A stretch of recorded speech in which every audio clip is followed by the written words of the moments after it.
Hello, everyone, and welcome to the Testing Psychologist podcast. I'm your host, Dr. Jeremy Sharp, licensed psychologist, group practice owner, and private practice coach. Many of y'all know that I have been using therapy notes as our practice EHR for over 10 years now. I've looked at others, and I just keep coming back to therapy notes because they do it all.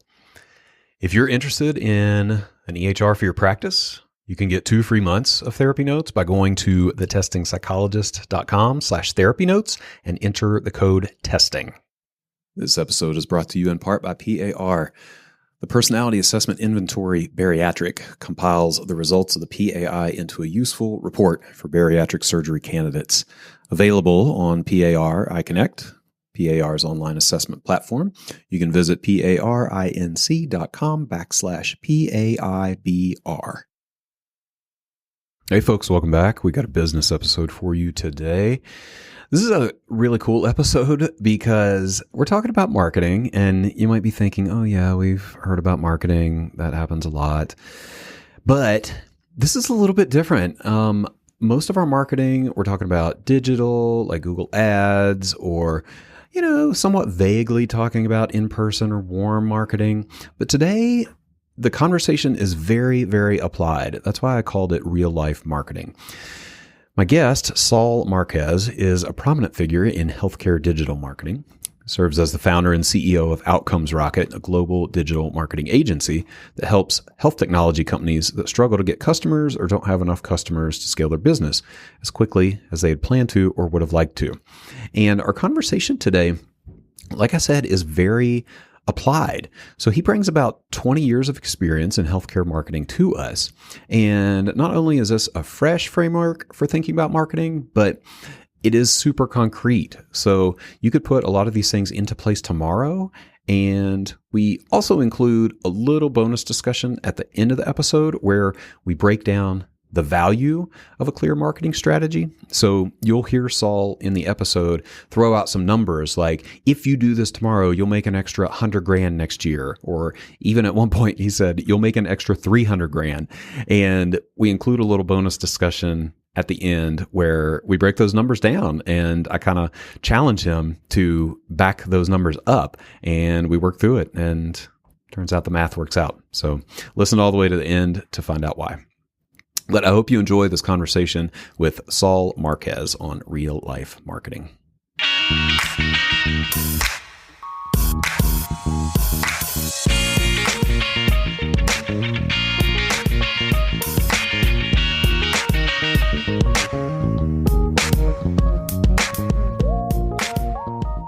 Saul, hey, welcome to the podcast.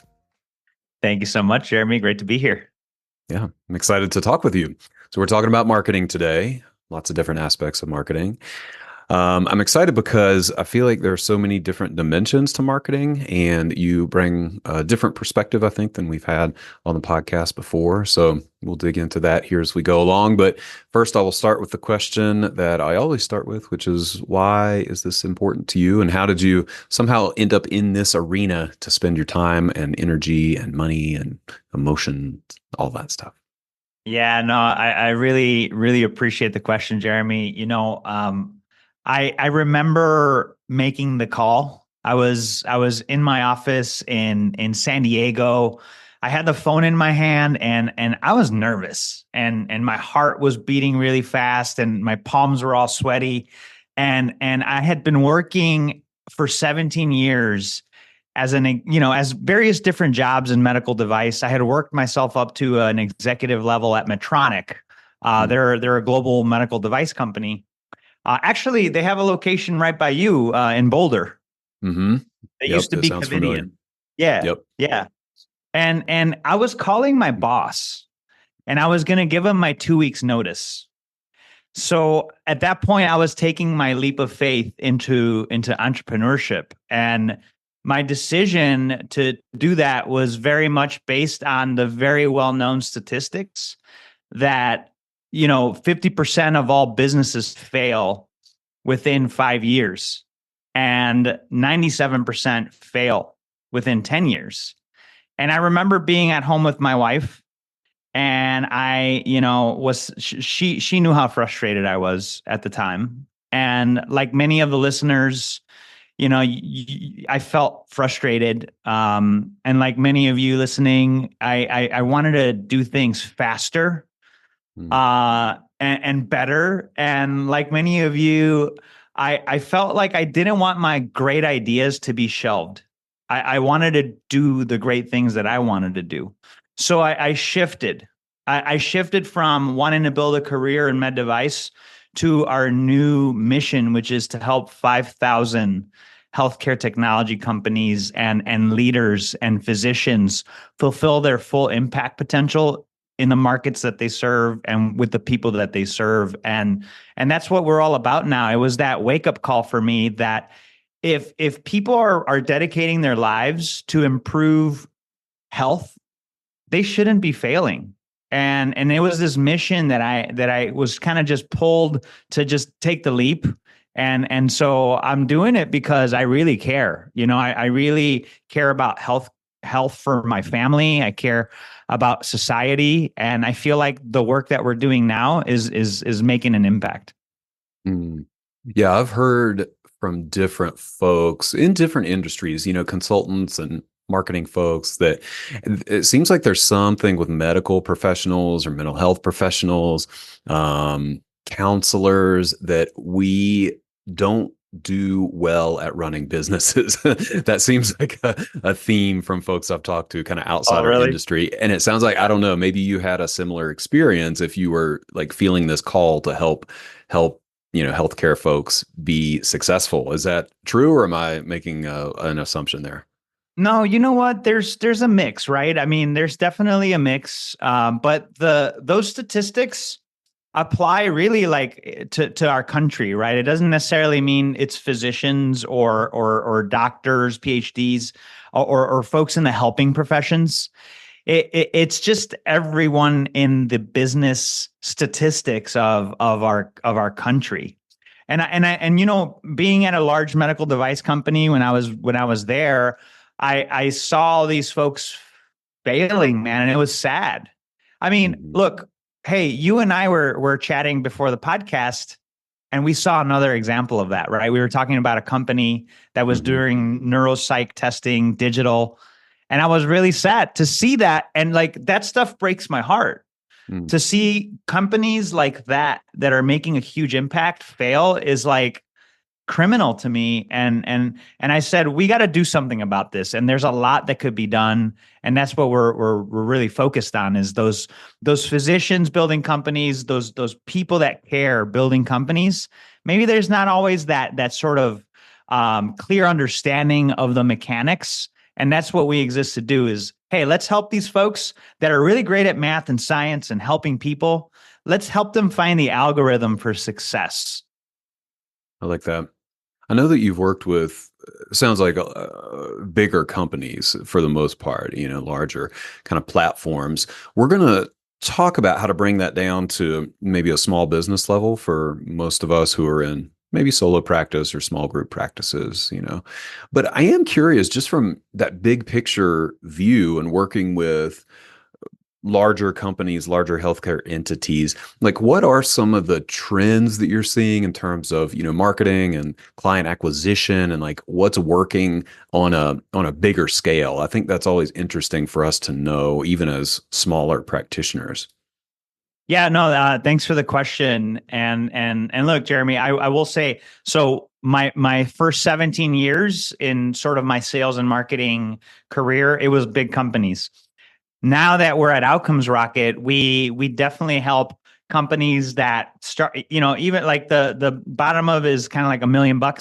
They've got at least $1 million in revenue, Hmm. and they're building up from there, to venture capital, backed companies. And then we of course, being raised, quote unquote, in the med device space, we know how it works, and we're offering value to those folks. But yeah, the trends that we're seeing are really very much based around a couple things. Is oftentimes misconception of the elements that make up marketing and the drivers, Hmm. and those anything that you do in marketing to drive business falls into one of three buckets. It's either owned media or earned media or paid media. And so the nice thing is that the setup is very simple. And once you realize how simple it is, there's certain things you could do within each of these to really make a big difference. Hmm. Well, I want to talk about each of those. When we were figuring out what this podcast might look like, you propose this framework, and I'm like, that sounds good. That's a little bit different. I haven't heard people really frame it that way. So, yeah, I think it'd be helpful to dive into each of those areas, explain what you mean and what it looks like for a practice, like a mental health practice or a psychologist practice. I love that. And Jeremy, just to, better understand too, like as a psychology practice that's focused on testing, assessments, these types of evaluations, tell me a little bit more, like you're looking to gain relationships with primary care physicians and other physicians. Is that right? Yeah. I think a lot of us get a big part of our referrals from these in-person relationships with other providers. So, yeah, we like to connect with primary care providers. Sometimes they're specialty providers like neurologists. We connect with schools. We connect with therapists, psychiatrists, occupational therapists, speech therapists. So yeah, it's a lot of individual providers around our communities, I think, is where a lot of the warm referrals come from, or those word of mouth I love it. referrals. Very cool. Very cool. Yeah, so really putting the lens around a practice, like a testing practice like yours, like your listeners, it's HCP marketing, right? It's healthcare practitioner marketing. So in marketing, there's really cool ways to just kind of simplify. And if anybody tries to complicate, they're either trying to sell you something and make you feel like you don't know what you're talking about. And if that's the case, find the nearest exit and run.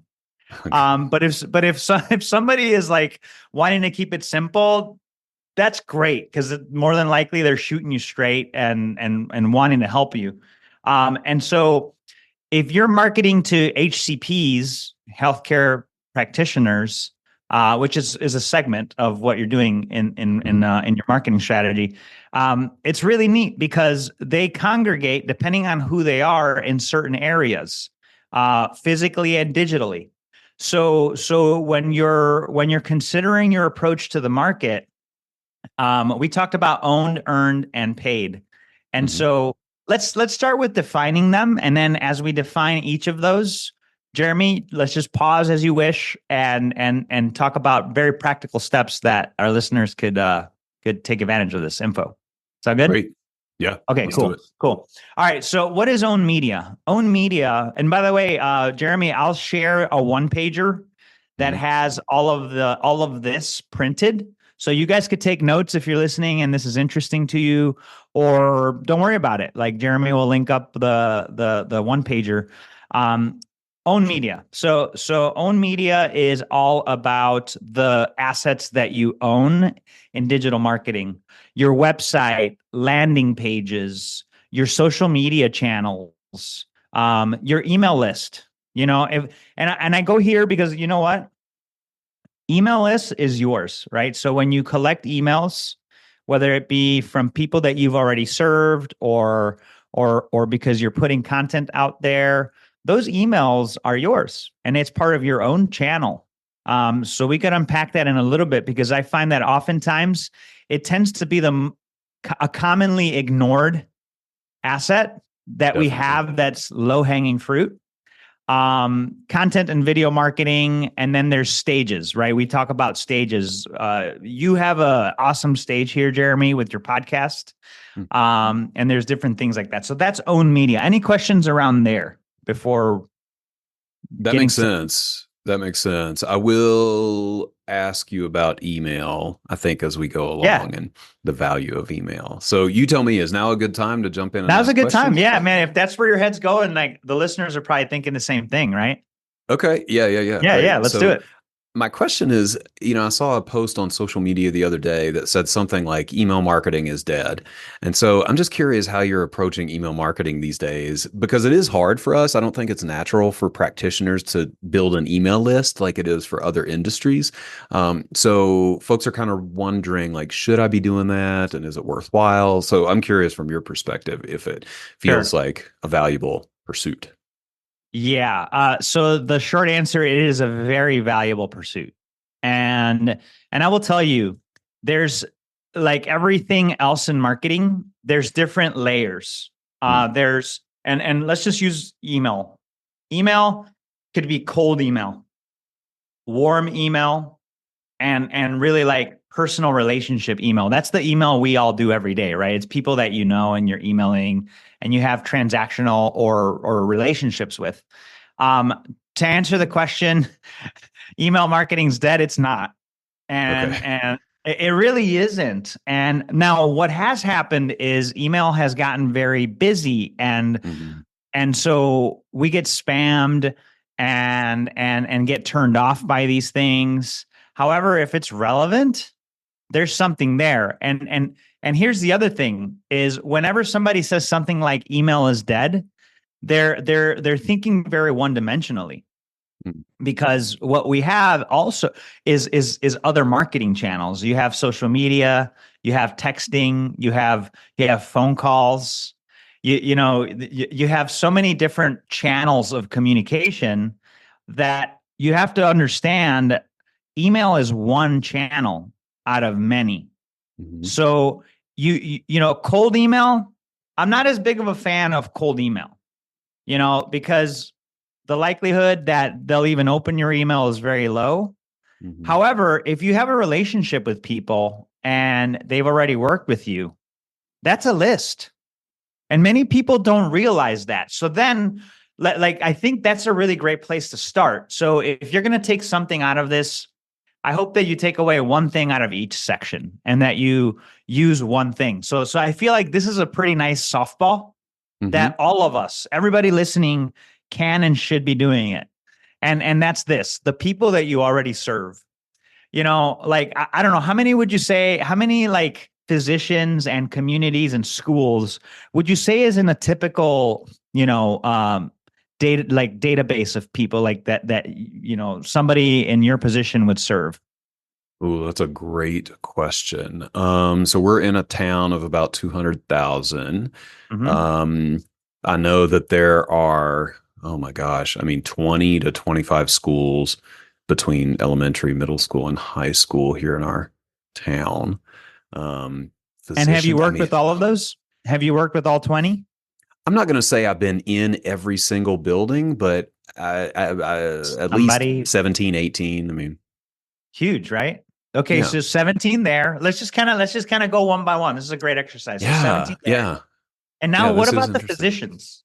Now what Oh my about the gosh. physicians? I mean, there are so many physicians. I don't even know. Maybe I don't even know. If we're just talking about like primary care providers, not even getting into specialty, Yeah. I would guess there's at least 200 here in our town. Yeah. Yeah. I mean, there are a And, couple and out large of the groups. and Hmm. out of those, how many have you worked with? Oh gosh, I've shared patients with, let's just call it 120. I'm really kind of making this Okay. up, but Yeah, that's it's, cool. yeah. But that's the exercise, right? Yeah. So Yeah. you got 120, and the likelihood is that you have them in your billing system, Hmm. right? Because you guys have done business before. Hmm. So the exercise is get the people from your billing system into a list. You have Hmm. a list. We all have a list. If we're in business, we have a list and we just don't realize it. So now Hmm. this list is actually not a cold list. And that's my favorite kind of list. It's people that have worked with you and Yeah. that you've helped. You can create a campaign. Literally, this could be the one thing that you do that's probably going to make you another $100,000 this year. I would say at least. And you're going to grab this list and you're going to create a campaign. What is a campaign? It's a fancy way of saying 2 to 3 emails. And what I would call this campaign is out of those, call it 140 people, you can segment them. Oh, wow. Okay. I've already worked with these within the last 6 months. So I'm going to put these, call it 40 out of the 140 into I've worked with in the last 6 months. And Mhm. these I haven't. So these other 100, right? These 100, now you could create a campaign about, hey, it's been a really long time. This is what's new and that's working really well. And a couple ideas that you should be considering to help you take your testing to the next level. And so you're leading with value. Um, and that will bring you to the top of their list. They know who you are because they've worked with you. Maybe they don't remember because it was only once, right? And Sure. so that's why you send the second email. The second email is about, in the warming campaign, it's about maybe a couple success stories that you've had and that you've seen your other clients have, and but you're not asking them for anything yet. The third one is maybe you have I don't know if you guys do offers or sales or anything like that. Maybe We maybe don't not. really do that kind of thing. Yeah, it's That's kind of okay. tough. Yeah. No, that's okay. No, all good. So you don't have to, but it could be um your latest like, for example, the tagline could be your latest exam results. Mhm. And then in the body of the email say, hey, I know we haven't worked together for a little bit over 6 months. Want to let you know that we're here and we're available. you know Multiple ways to contact us are here, and just let us know what you've got going on, because we're here to serve you, right? And then because the person that would say email marketing is dead, they would probably just leave it there and say, well, out of these 100, I only got one call. Well, that's one call. Mhm. That is now a test. But then here's what you do. You take the email channel and you complement it with the phone, Ooh, okay. Okay. because now you've emailed them 3 times. And guess what? These email platforms have data. So you can see, you don't have to call all 100, because you could see that 30 of them opened Right. and 20 of them opened all three. So you start with the 20 that have been the most engaged, and you call and you leave them a voicemail, or they answer, and then you just have a nice call and say, hey, it's been a long time. Remember that thing that we did? Hey, do you got anything coming up? Like, just so you know, right? We've got this opportunity. Hmm. Um, that's an example of literally right now. Everybody listening will make another 100K if you get out and you do this. I love that I mean, we just took it to a very concrete level, like people are probably thinking, oh man, what might these emails look like? But I'm guessing though, people also have questions about like, what email service are you using? Like, are you just sending these through Gmail, or do you use something Great like question. MailChimp or a different platform?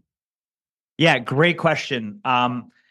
MailChimp would be a great place to start. You don't want to do it through Gmail, because you'll have to do them one by one. Hmm. The nice thing about MailChimp is that it's low cost. What does that Hmm. mean? Probably like $30 a month, right? So you upload your list of 100 and 40. By the way, there's a separate campaign for the 40 that you've worked within the last 6 months. That's a thank you campaign. Hmm. Like thank you, we appreciate you, and that's a different campaign. We could talk about that later or another time. But MailChimp is what you use. There's a bunch of them. Don't overwhelm yourself. MailChimp's an easy, low cost thing to do. They have a lot of great tutorials inside of it. All you got to do is upload your list, and really just do a couple configurations. If you feel like it's over your head, Hmm. it's cool, because what you could do is go on Upwork. Yeah. And have you heard of Upwork, Oh yeah. Jeremy? Yeah, you go on Upwork, and folks, if you haven't heard of Upwork, essentially it's a freelancer community that's willing to do a lot of really cool stuff for contract rates. And you hire somebody for 3 hours at roughly 50 at a $50 an hour rate, probably less. and they're going to knock this out for you for $150. So it gets done, and either you retain them to send the first campaign for you and say, hey, you know what? I want you to do this first campaign for me, but I want you to train me along the way, or I want you to train my office manager along the way, because I want this to be something that I keep going with.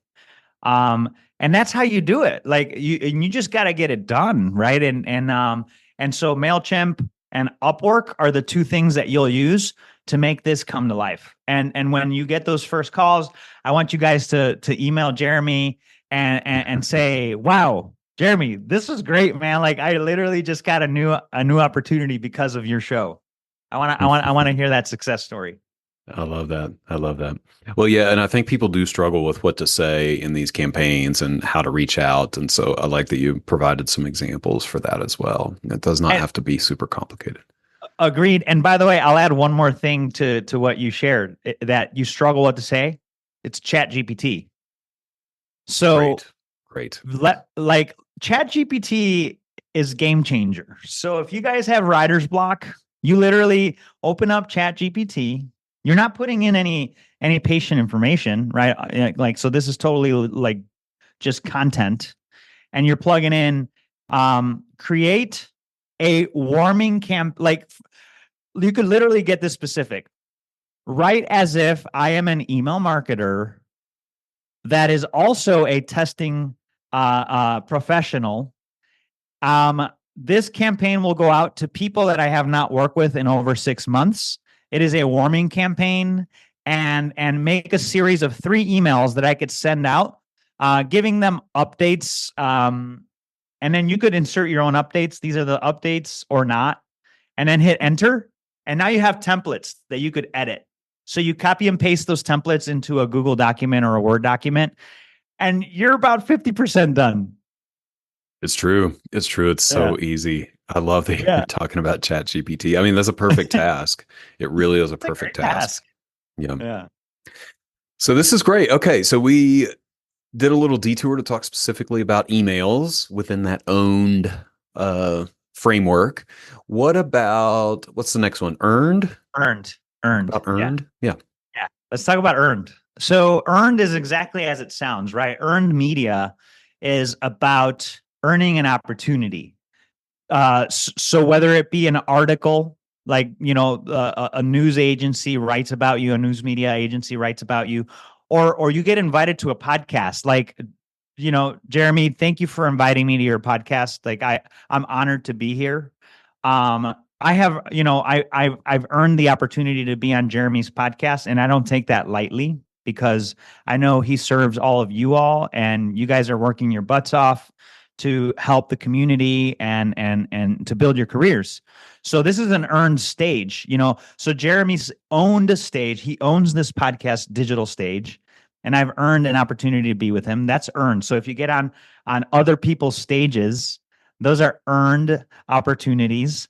You have things like, and by the way, this oftentimes gets overlooked, but when somebody gives you a Google review, right? I'm sure folks are potentially putting their Google for Business stuff out there, and you might get reviews. And so those reviews are something that can be used. If somebody writes you an email that's really complimentary, you could literally reply back and say, thank you so much. Would you be okay if I use this on my website and gave you credit for saying this?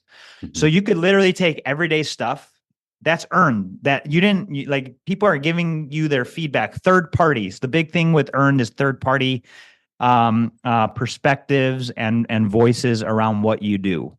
That's earned media. It's PR, it's media relations as well, kind of more specifically, but there's other things, and it's basically other people talking about you and your business, and you using other stages to talk about you and your business. Yeah, I like that. And since we're talking about reviews, I'm sure people are asking questions, as they listen. It's hard for us to solicit reviews for Google. It's just a part of our ethical code. We can't solicit reviews from current clients. Understood. That's why I like that you mentioned the email quotes that we can put on our website. That is, in my mind, that is totally fine. If someone sends you an unsolicited positive review via email, you can throw it up on your website. I think that's totally fine. But yeah, we get stuck in that a little bit, not being Yeah. like other industries where we can actively solicit reviews. I'm curious No. about other stages, though, other earned stages for practitioners like us who, let's keep going with my example. I'm in a town of, like I said, 200,000. It's a university town, college town. What other stages might we be looking for on kind of a local level? Let's take a break to hear from a featured partner. Y'all know that I love therapy notes, but I am not the only one. They have a 4.9 out of 5-star rating on trustpilot.com and Google, which makes them the #1 rated electronic health record system available for mental health folks today. They make billing, scheduling, note-taking, and telehealth all incredibly easy. They also offer custom forms that you can send through the portal. For all the prescribers out there, Therapy Notes is proudly offering e-prescribe as well. And maybe the most important thing for me is that they have live telephone support 7 days a week, so you can actually talk to a real person in a timely manner. If you're trying to switch from another EHR, the transition is incredibly easy. They'll import your demographic data free of charge, so you can get going right away. So if you're curious, or you want to switch, or you need a new EHR, try Therapy Notes for 2 months, absolutely free. You can go to thetestingpsychologist.com/therapy notes and enter the code TESTING. Again, totally free, no strings attached. Check it out and see why everyone is switching to Therapy Notes. The Personality Assessment Inventory Bariatric, or PAI Bariatric, compiles the results of the PAI into a useful report just for bariatric surgery candidates. Log into PARI Connect, PAR's online assessment platform, where you can administer the PAI and select the bariatric score report to view results based on bariatric pre-surgical candidate norms. Learn more at parinc.com/PAIBR. Let's get back to the podcast. Yeah, that's really a great question. And when you think about stages, think about owned and think about OPS, other people's stages. And so there's 2 types of stages: either you own it or you don't. And then you could bifurcate on the other people's stages, and there's physical and digital stages. Okay. So you have both. The nice thing about being in the community is that you could work both. And at the local physical stages level, think about all the constituents that we were talking about just now, Jeremy. We were talking about schools, we were talking about primary care physicians, we were talking about, different types of physician groups. All of these groups congregate. They congregate at the local level, at the regional level, at the state level, and at the national level. There's association groups. All of those groups are always looking for speakers. Now, you know this very well. If you go at the national level, it's going to be a little harder to get that spot on somebody's stage, right? Of course. It's going to be hard. Yes. It's not impossible. You should go for it if that's what you want to do.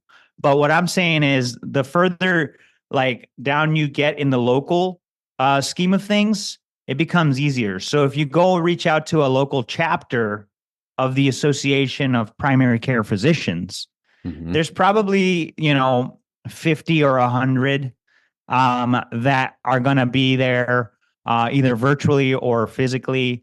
And you want to just give a talk on the latest advances in testing and things that they should be considering. It's educational. You go and you share what you're finding. You ask questions. You lead with value, and now you have 100 physicians that know about what you do, and you're top of mind. That's a great way to do it. I like that. I have not thought of that before. I mean, we've certainly been into physician practices, these, smaller groups or even larger groups, and, do like a lunch and learn or something like that. Oh, But I love that. yeah. Those are great. But again, people are always wondering, how do I do this? How do I do this? How do I reach out? What do I say? Um, do you have any thoughts, or have you seen any models from other practitioners as to, how to actually make these things happen, how to get on the stage? Yes. And so the person is typically the local chapter leader. And I Hmm. will tell you, actually, like, this is kind of funny, but it's true. Like, the more local you get, and when you find their landing page, you're gonna find the person's name. Hmm. But the Hmm. higher up you go, like, if you're searching at the national level, the organizer doesn't want to be there because everybody's calling them, right? Of course. At the local level, Yes. like, people are struggling to get expert speakers to add value to their group. So you'll literally find people's names and contact informations on the local chapter. Hmm. And once you know them, here's the advice. Very actionable, very simple. It's not about you. It's about Okay. them. Okay. Okay. So it's about, what problem are you going to solve for their group? I like You know, this. primary care physicians are overwhelmed. They've got a lot of patients. They don't have enough time. Um, we know that you're busy, and we help primary care physicians that are struggling with burnout and struggling to really help their patients. We help them do a great job with psychology tests. And we want to help answer questions and really help fast track that this process for your audience. That's literally the message. I think, we could be a great resource, and I love the opportunity to speak at your next event. Let me know what would be required. Really appreciate it. That's an email, Hmm. right? Hmm. Um, but also pick up the phone. And I'm going to give you guys a secret. The secret is this: is it's called the introductory video. So you literally grab your phone, and by the way, nobody does this, and that's why it's going to work for you. So you grab your phone, and Okay. you open it up like this, literally, and the rule is record it once and send it. Don't think about it. So you say, "Hey, Jamie, it's Saul. I'm here at Testing Associates in Colorado. Listen, I see the great work that you guys are doing at the local primary care physician organization. Look, we work with helping primary care physicians that struggle with burnout and are doing their best to help their patients, but are having a hard time. We make psychology testing easier, and got a couple tidbits that I think could help everybody out. We want to help our community, especially nowadays, and would love to be a speaker. So whatever you need from me to be considered, let me know. You could reach me at 312-213-6532. Thank you so much. Thanks again for what you do for our community, and I look forward to hearing from you soon. And then you hit send. You don't go back and you edit it. You literally you Okay. literally leave it, and then send it to them via text if they've left their cell phone number on there. But if not, send it to them via email. And that helps them get to know you a little bit better. And it opens up the opportunity. They see that you're real. They see that you want to help. It's not about you, it's about them. And lead with value. And I'll tell you, that's opened up a lot of stages for me. And it's helped me get the opportunity to serve people in a bigger way. Yeah, yeah. I wish I people know could have it'll work for you. seen. Yeah, yeah, yeah. I love the confidence. I wish people could have seen that whole process. I mean, you literally just pulled out your phone and, we're talking to your phone off the cuff, which is fantastic. I get the impression you've maybe done that once or twice. So, I definitely have. which is good, which is good. So if are somebody out there, if you need to rehearse once or twice, maybe that's okay. But I get it's just keep it simple. Just keep it simple. Um, and people might say like, "Oh, isn't that like too, I don't know, desperate or thirsty or something?" Like sending a video, like isn't that a little extra? But it sounds like this is a successful thing. Like people like the video, people get into it. It They makes you love stand it. out. Yeah. And by the way, you know what? Do you believe what you do makes a difference? I do. Sure. right? And if somebody doesn't get the chance to work with you to receive the value that you're able to deliver, then like it's almost a moral obligation to do stuff like that so that you do get discovered. Hmm. Hmm. Like I think you have to do it if you're gonna, if you're gonna get out there. Yeah, yeah. I like hearing you say that. I've used that very argument or strategy with my consulting clients a few times in the past. Like, Have you? you're actually depriving the world of something they desperately need if you don't market Yes. yourself and put yourself out there. I'll give you a big amen on that one, Jeremy. That's great. That's great. No, I like this. Again, like keeping it super concrete. Like this is take note, folks. Like I know there's some anxiety with reaching out to people in a cold manner like that, but send the video. Like just take the leap. And now let's talk about what if people say no, or what if you don't get a response? Then how do you deal with that? Yeah, you know what? You learn. Like, if you don't get a response, you follow up. So back to this idea that we started talking about with different channels, right? Email marketing is dead. Yeah, if you just use email marketing. Well, the phone is dead. Yeah, if you just use the phone.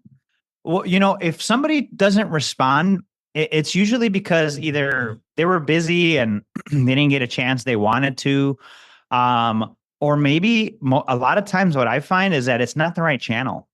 Hmm. So you could like email them till you're blue in the face, and if they're not a big email person, maybe you gotta shoot them a LinkedIn message or maybe a Facebook invite, because there's a channel that works for them, and likely it's you just have to find a channel that aligns with them. Eventually, I'll tell you this: if you're persistent enough, people are going to be like, holy crap, like this person really wants to work with me. Or they'll say, oh my gosh, they are so persistent. I don't know if I want to work with them. Well, yeah, it's true. It's true. You hit a breaking that, point at some point. You have right. to make a decision. Yeah. But guess what? They're going to reach out to you. You'll make a connection, and you'll understand, but you'll be in communication. And that's the key. That's the key right there. So what I would advise folks, especially if maybe it's not as comfortable of a thing, is that if you don't do it, you're going to be in the same place you are. And are you happy with where you are today? Hmm. If you are, great, good for you. You don't have to do this. But if you want to grow, if you want to do more, if you feel like you have the potential, then why not just try it? Hmm. It's a great philosophy. Okay. Yeah. So talking about earned stages, again, that was great, concrete example. Let's see, you said the third one is paid. Is that right? Paid. Paid Yep. opportunities? Yep. Okay. So we've covered own media. It's all the stuff you own. It's that email marketing that we talked about. You already work with these folks, send them emails, the earned media, uh, getting on those local stages. And for paid, it's about, you have the ability to reach people in a targeted way with a lot of the platforms out there. So whether it be Meta with Instagram and Facebook, or LinkedIn, where a lot of the professionals that I think you guys would want to target are spending their time. LinkedIn is a fantastic place to put your messages out there and put a little money behind it, to target them. By the way, you can actually take a list that you have, the same list that we talked about in step one. You could upload that list into LinkedIn Hmm. and create what's called a like audience. And what happens is you set geographic parameters, you upload this list, and you say, all right, this is the list of people. I want to create a like audience with it. And what the algorithm does is it will create everybody else that it knows within a geography that matches the qualities of the people that you just uploaded, and it'll target them for you That's with remarkable. specific messages. Now, here's the thing. You'll upload that list of 100, and Well, actually, to do it, you need a list of 300 minimum. Okay. So to create a like audience on Meta, you could do 100, but on LinkedIn, you need at least 300. Just FYI, right? If anybody's thinking. So where's your Good to know. database? If you know the number of the people that you can send emails, then you're already a step ahead of most because you did the homework. And now Mhm. you could understand, okay, man, I guess I have more than 300. So if I really wanted to, I could reach out to a like audience. So now instead of reaching, 100, or 300, you could reach 1,000, right? Depending on where you're at, if there's even that many Mhm. people. And So, can I ask you yeah, a question real quick? I yeah, just want to clarify that. So you're saying you can upload an email list to LinkedIn and it will search through, presumably, and find the folks who have profiles with that email address and then exactly, create or find other folks who are similar to those original individuals from your exactly. email list. Okay. That's great. And here's what happens if they don't have a. That's why it needs 300, Hmm. because like LinkedIn is definitely more fine tuned at the professional level. It's not as there's many there. I think there's over 1 billion people on LinkedIn, but it's not like more than like it's like 3 or 4 billion on Facebook. So like, Facebook has a little more to work with. So you could do with a smaller sample size. But what happens is you upload 300 and then it does a match rate. And then it gives you your match rate. And then it says, all right, we got about a 50% match rate. We could run with this, right? And then based off that Hmm. match rate, it allows you to get a bigger sample of that same profile type. Now you can't actually on these platforms target people individually. You target audiences. Hmm. And Hmm. when you target your audiences right, you're able to understand the results and get information out there on the services that you're doing. Maybe you're having like a grand opening of a new office, or maybe you're doing a new type of exam that you think is very game changing, and you want to put it out there and inform the community, and you want to accelerate it. Yep. You just throw it on one of these platforms, you put a little money behind it, and then you're off to the races. That's one form of paid on social. You can also decide to do a paid piece of content at a local paper. Mhm. A sponsored content, you know, can get you. You got to think about though, what are your end customers reading, and that's what you would do, right? You would sponsor a little promotional piece in a local magazine or a journal that talks about what you do, with the end goal of sharing it with them. I would tell you that make sure it's digital, right? Because print's not going to get you very far nowadays. So Yes. what you want to do is make it a digital sponsored piece of content, Hmm. and write it so that it adds value, and then it gets published, but then put it on your website. And you could put it in your on your website under media and the news, so that it's something that is easy. You don't have to earn it because you sponsored it. Hmm. And it'll say sponsored content, but nobody cares. You're adding value. You're putting yourself out there. Hmm. And typically something like that, depending on, it always depends on the volume of the publication. It could run you between $500 and, thousands. Like, you could sponsor content on the large like New York Times, and that would be not very cheap. But Sure. you would be paying a lot of money. Maybe like $100,000 to sponsor content on there. But at the local level, you could do some really cool things with sponsored content. Maybe there's a local conference, and you want to have a booth there. That's another form of paid. So you get your little booth and you go, and you are in a place where there's literally like hundreds of physicians walking through there, and you have your booth and you're just chatting with people. You're catching them. Hmm. Can I go back just a little bit to the print advertising or print content? Yeah. I feel like that's a thing, and I love, by the way, that we're not talking about Google ads at all in this digital realm. That's kind of the direction everybody goes, and I've spent a lot of time, talking about Google ads. But I like that we're doing different stuff. I am curious about the print media and whether talking about a dead medium, like, is that worth it? Are you seeing, like, is that worth it? Like, if I were to go to my local paper or parenting magazine or whatever and like write an article for them, is there an ROI on that? Well, what I would tell you is that it's what you do after you write it that makes the difference. Okay. And if it's print, then and they don't do digital, then make sure you get a copy and you Mm-hmm. take a picture of it Mm-hmm. and make it really clean cut, and then you demonstrate that on your digital assets. Because look, if you're talking about local newspapers, Mm-hmm. um, it depends on where you're at and what town. If it's a very small town, I think it could be Mm-hmm. effective.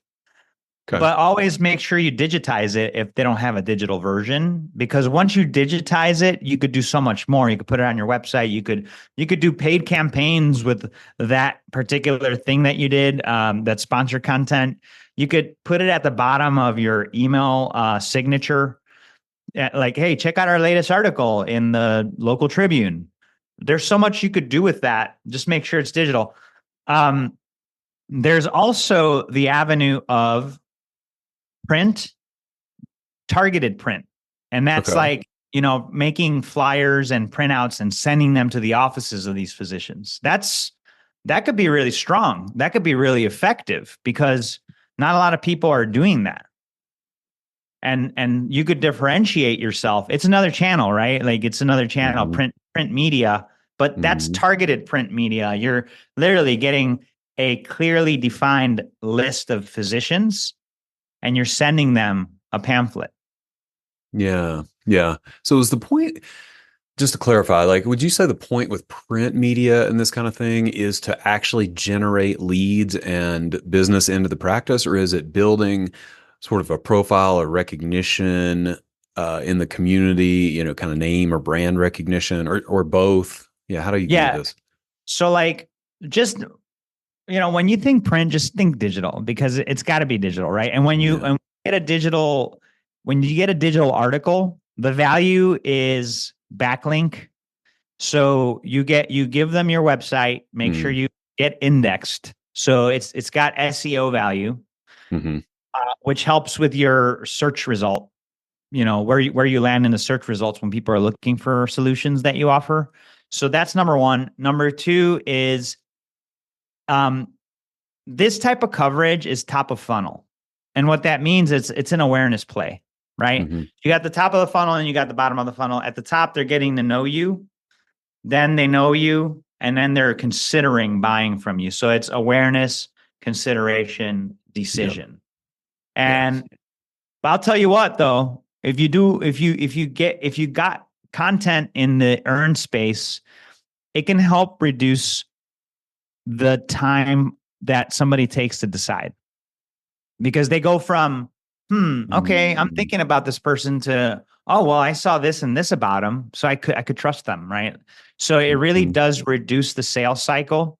When you do it, it could also reduce acquisition cost, because you Mm-hmm. already have credibility based off of this.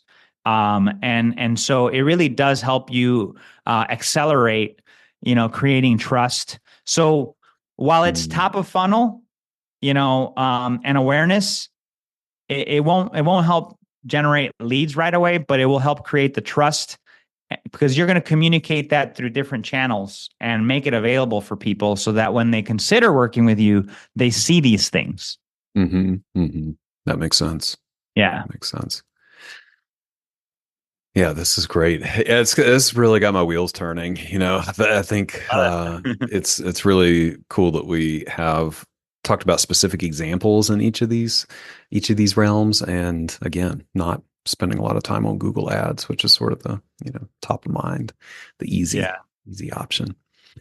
Gosh, our time is flying. What else? I don't know. I feel like we've covered a lot, and we've hit these three We've covered a lot of areas. ground. Yeah, Hmm. we've Yeah. covered a lot of ground. Yes. Yeah, I mean, from my end, Jeremy, we have covered quite a bit. The own media, and oftentimes what we do, we work in the healthcare space with our clients that want to move the needle fast.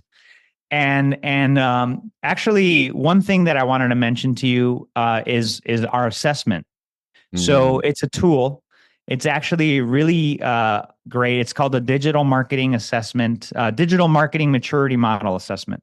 So it helps you understand where you sit in these three different areas.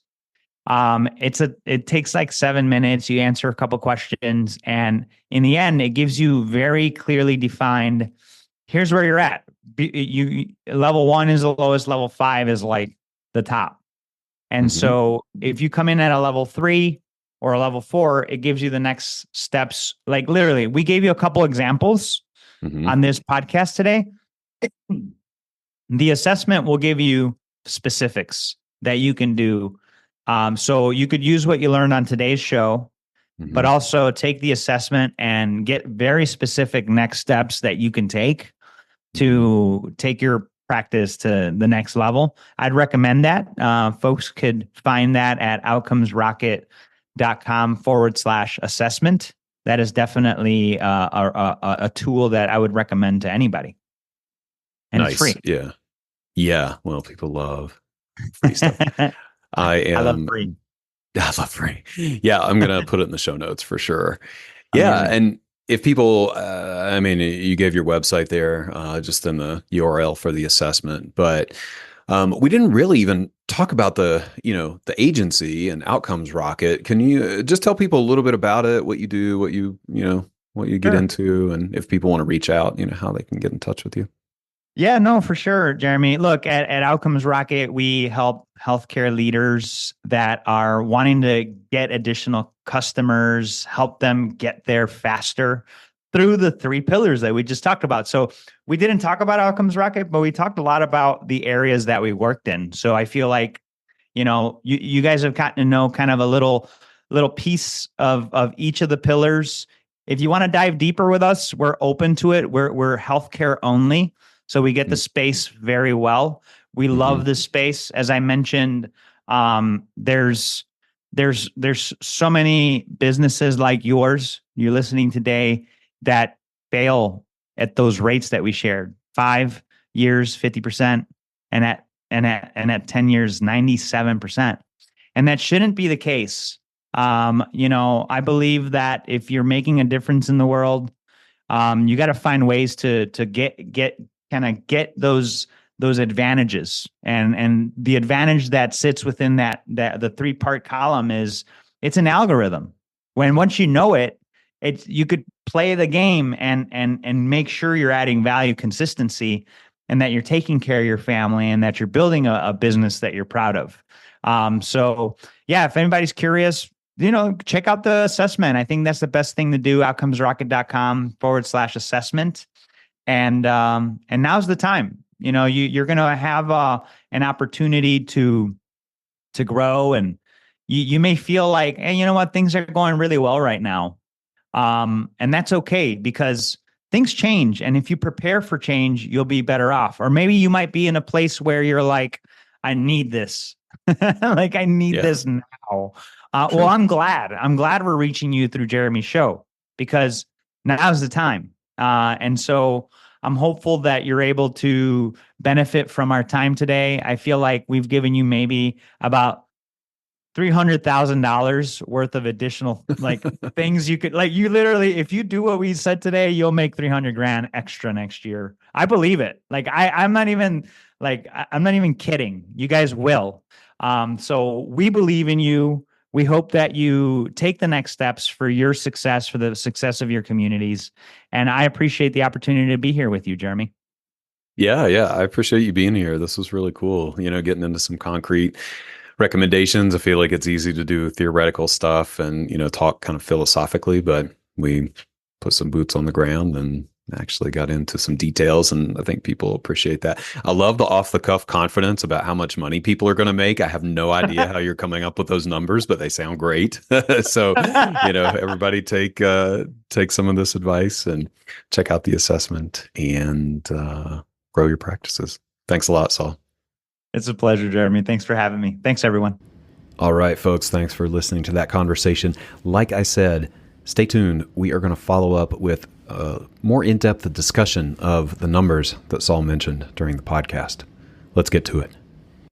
So I love that you are so confident about these numbers. I don't know where you're getting that from, like I said, but let's talk through this. How are we making an extra $100,000 next year from this list? I love it. Thank you so much for going there, Jeremy, because the breakdown oftentimes is a lot easier than you think. So what is the annual contract value of working with a physician? Like number of tests they send on average, right? Just on average. Yeah. So let's say we have a pretty steady physician referral source.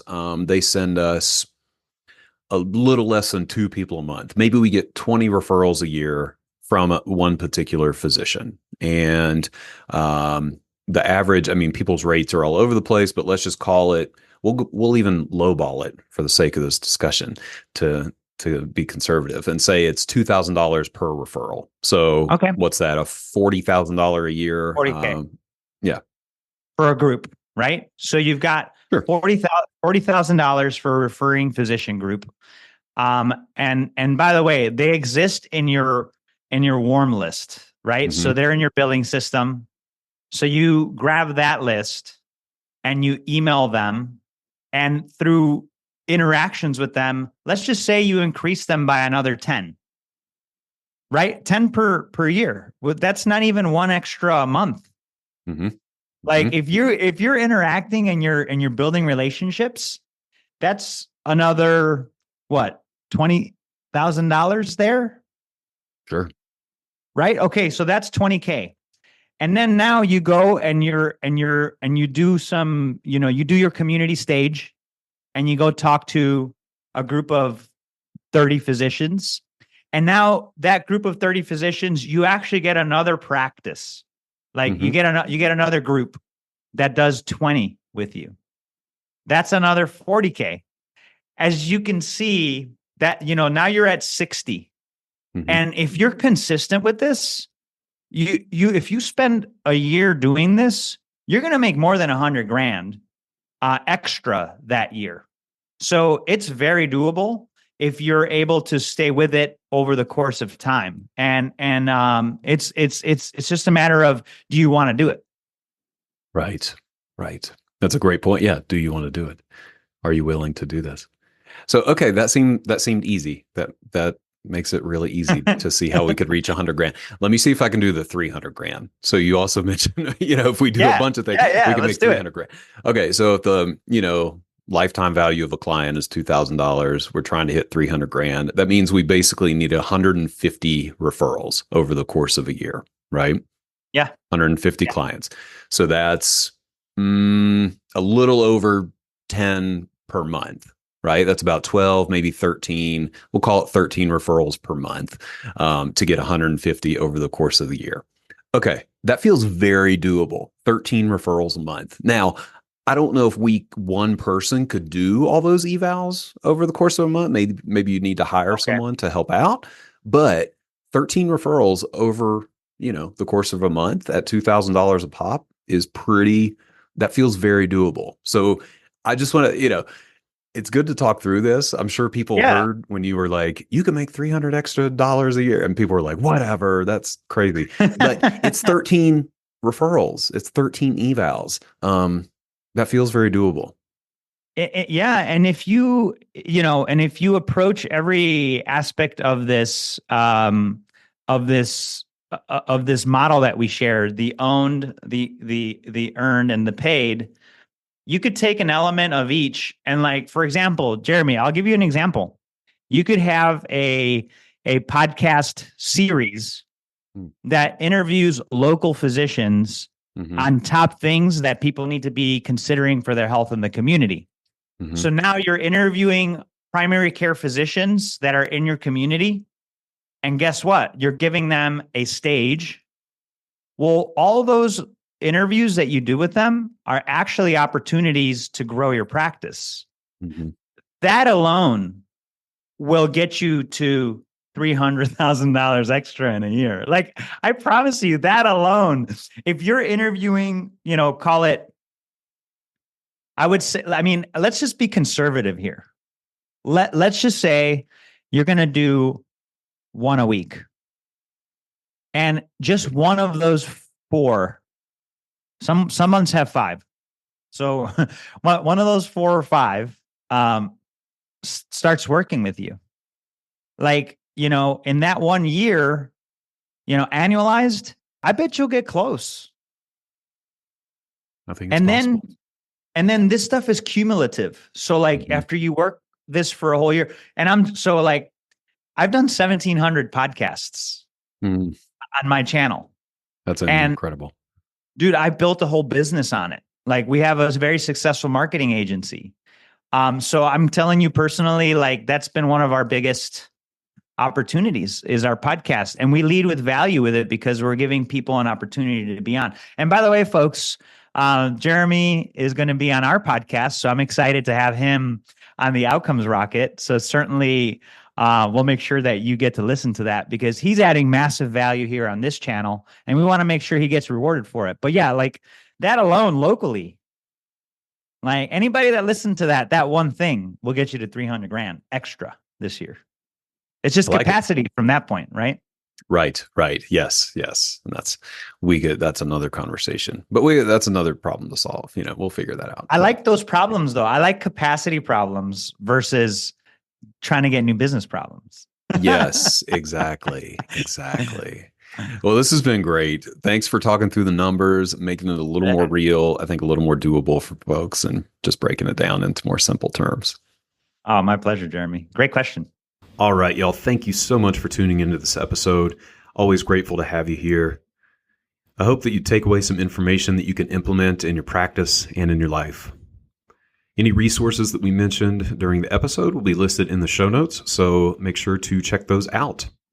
If you like what you hear on the podcast, I would be so grateful if you left a review on iTunes or Spotify or wherever you listen to your podcasts. And if you're a practice owner or aspiring practice owner, I'd invite you to check out the Testing Psychologist mastermind groups. I have mastermind groups at every stage of practice development, beginner, intermediate, and advanced. We have homework, we have accountability, we have support, we have resources. These groups are amazing. We do a lot of work and a lot of connecting. If that sounds interesting to you, you can check out the details at thetestingpsychologist.com/consulting. You can sign up for a pre-group phone call and we will chat and figure out if a group could be a good fit for you. Thanks so much.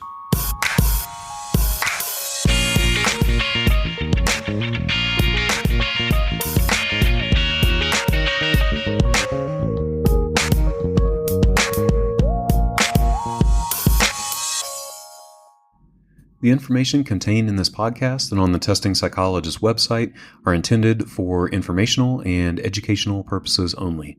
Nothing in this podcast or on the website is intended to be a substitute for professional psychological, psychiatric, or medical advice, diagnosis, or treatment. Please note that no doctor-patient relationship is formed here, and similarly, no supervisory or consultative relationship is formed between the host or guests of this podcast and listeners of this podcast.